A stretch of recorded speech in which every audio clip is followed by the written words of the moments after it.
কোথাও এই ধরনের ঘটনা এই রাজ্যে যাতে না ঘটে তার ব্যবস্থা প্রথম থেকে আজকে এখান থেকে রাজ্যের সমস্ত থানার ওসিআইসি সিপিএসপিদের সঙ্গে আমাদের কথা হয়েছে। আমি শুধু একটা কথাই বলবো যে সরকার ক্ষেত্রে যা করার করছে এবং আমার সঙ্গে ওই আমাদের পরিবার, প্রথমত যে পরিবারটি ক্ষতিগ্রস্ত হয়েছে, এক রত্তি একটি ছোট্ট কন্যা সন্তানের উপর পাশবিক অত্যাচার করে খুন করা হয়েছে, তারাও মিট করেছে। তারা নিশ্চয়ই আপনাদের বলেছে বা না বললেও আমার জানার বিষয় নয়। আমি কথা বলে স্যাটিসফাইড এবং আমার মনে হচ্ছে ওরাও স্যাটিসফাইড। আমি একটা প্রাইমারিলি পুলিশ যা বলেছে, দেখুন, I am not the investigating authority. Mob lynching করে যাকে পিটিয়ে মারা হয়েছে ইন্দ্রজিৎ মন্ডল, উনিও ইনোসেন্ট। পুলিশ আমাকে যা বলেছে এটা আমার কথা নয়। তার পরিবারের সঙ্গে আমি মিট করেছি, তিনিও জাস্টিস পাবেন। যত পুলিশের গাড়ি ভেঙেছেন, রেল লাইন উপড়েছেন, প্রায় অ্যাপ্রক্স 200 আইডেন্টিফাইড হয়েছে, প্রত্যেককে অ্যারেস্ট করা হবে। একটা লোককেও ছাড়া হবে না। পিছন থেকে যারা উস্কেছেন, পলিটিক্যাল লোক যারা ইলেকশনে রিজেক্ট হয়েছেন, কেউ ক্ষমতা থেকে গেছেন, কেউ শূন্য থেকে এক হয়েছেন, এবং radical force, anti national force যারা পিছন থেকে উস্কেছেন, তাদেরকেও আইডেন্টিফাই করা হয়েছে। তাদের কল রেকর্ড ইত্যাদি ডিজিপির নেতৃত্বে এসটিএফ সব কালেক্ট করেছে। ওদেরকেও প্রপারলি লিসেন করা, ওদেরকেও ঠিক প্রপারলি শিক্ষা দেওয়ার কাজ সরকার করবে। ফার্স্ট এন্ড ফরমোস্ট হচ্ছে 4 জনের মধ্যে 3 জন ধরা পড়েছে, আরেকজনকে ধরতে হবে, ওটা আমরা করছি। রিগার্ডিং কম্পেনসেশন, রিগার্ডিং অ্যাসিস্ট্যান্স, আমরা দুটো পরিবারের উপরই ছেড়ে দিয়েছিলাম। ওরা কিছু কথা আমাকে বলেছে, আমি উইদিন এ উইক আসবো এবং দুটো ফ্যামিলিতে যাব। তখন সরকার, ওরা যা চেয়েছে, সরকার যা করলো দেখতে পাবেন। সূর্যপুরে ভিকটিম ফ্যামিলি একটা আউটপোস্ট চেয়েছেন, আমরা আউটপোস্টও ডিজিপি এইচএস কে বলেছি করতে হবে। প্রয়োজন হলে রেন্টাল বাড়ি নিয়ে খনি চালু করতে হবে, এবং আমি যখন ভিকটিমদের সঙ্গে মিট করতে আসবো তখন আউটপোস্টের ইনোগ্রেশন হবে। আমরা এখানে অনেকগুলো ডিসিশন নিয়েছি, সেগুলো প্রপারলি আমরা দেখব।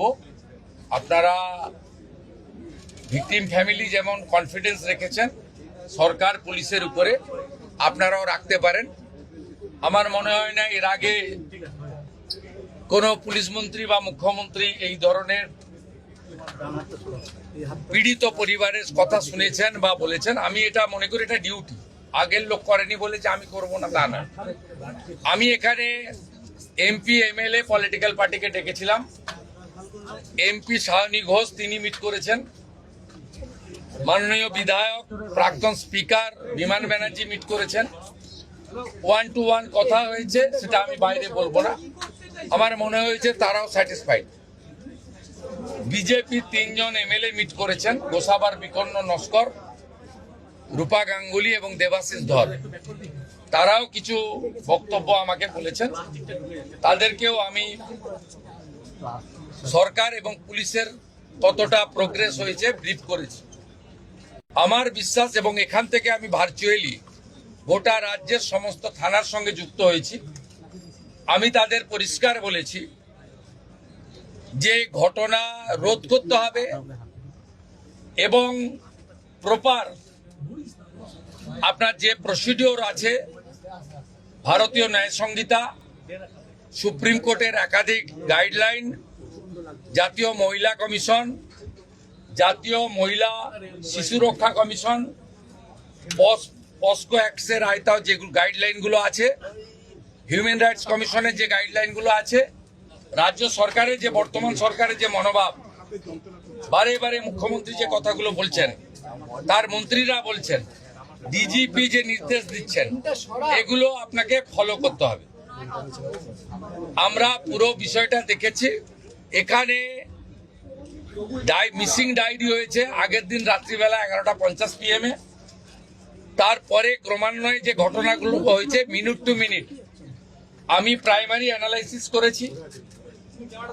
সূর্যপুর থানার ক্যাম্প ইনচার্জ দিদেন আইসি বারুইপুর, SDPO বারুইপুর, additional SP Baruipur in presence of the DGP and SP ADG IG আমরা আমাদের পার্টও পুরো অ্যানালাইসিস করেছি।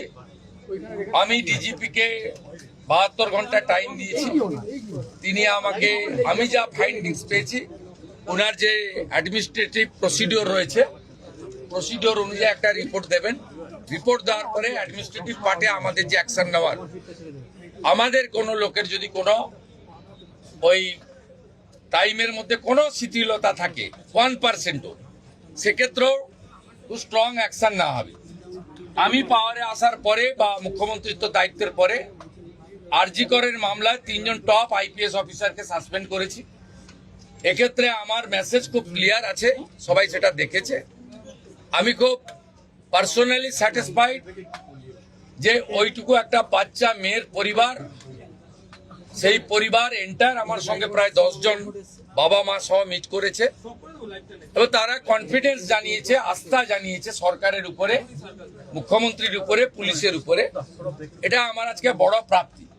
আর মব লিঞ্চিং করে যে নিরীহ লোকটাকে বা ছেলেটাকে মেরে দিয়েছে, আনমেরিড একটি ইয়াং বয়, সেখানে যারা হত্যাকারী তাদেরকেও প্রপারলি মার্ডার কেসে যুক্ত করা হবে এবং পুলিশকে ডাইরেক্ট ইনস্ট্রাকশন আছে যে যারা যারা হুলিগানিজম করেছে পুরো দিন ধরে তাদের এগেনস্টে অ্যাকশন হবে। আমি এখান থেকে বাইপাসের একটি প্রাইভেট হসপিটালে যাচ্ছি। 3 জন পুলিশ কর্মী ইনজোর্ড হয়ে ওখানে অ্যাডমিশন আছে, তাদের সঙ্গে আমি মিট করব। প্রায় 200-র বেশি আইডেন্টিফাইড লোক, তাদেরকে আমি পরিষ্কার বলে গেলাম যারা উস্কানি দিয়েছে কারোর ইন্ধনে পলিটিক্যাল বায়াসনেস নিয়ে মিডিয়াতে পাবলিসিটির লোভে